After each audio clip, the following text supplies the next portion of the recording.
My roommate wore 3 pairs of jeans every single day. The reason behind this ended up making me vomit. I packed up and moved into a student house for my first year of university. It was exciting. I lived with 6 other people and they were all super cool. But this one dude named Jack had a really bad odor all of the time, but none of us said anything. So it comes to the end of the year and since we all get on really well we decide to move to a new place together.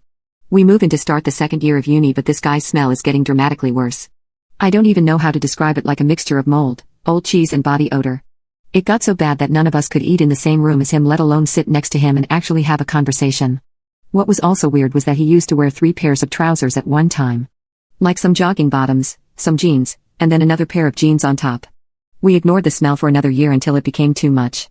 We all discussed the very obvious issue and after weeks of dropping hints, we decided that the guy he was closest to should tell him directly. So he did. And he got ignored completely.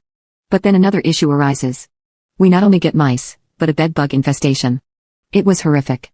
Our landlord called out an exterminator who had to go in all of our rooms to fumigate. Jack got pulled aside and spoken to individually. Everything seemed okay and they said they'd be back in 10 days to make sure it worked.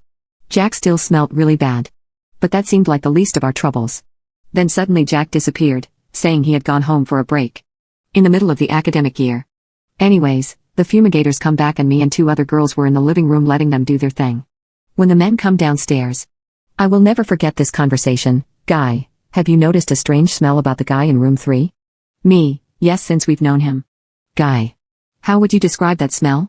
Girl, poop guy, yep. We all went white, and stared at each other in disbelief thinking that he was trying to wind us up. But no. Not only was his room crawling in bugs and all sorts, he was pooping in his room, in 7 suitcases, and using his curtains as toilet paper. The bathroom was next door to him. The men proceed to bring down all the evidence and go through every item in the garden. They were clearly also in shock, because they kept nervously laughing and gagging when they found a huge lump of turd or really badly stained jeans covered in poop. Since it's definitely not their job to dispose of all that. They left it all for us in bin bags in our garden. The landlord tried to help us, but he was so disturbed and angry about the whole thing that he wasn't much help.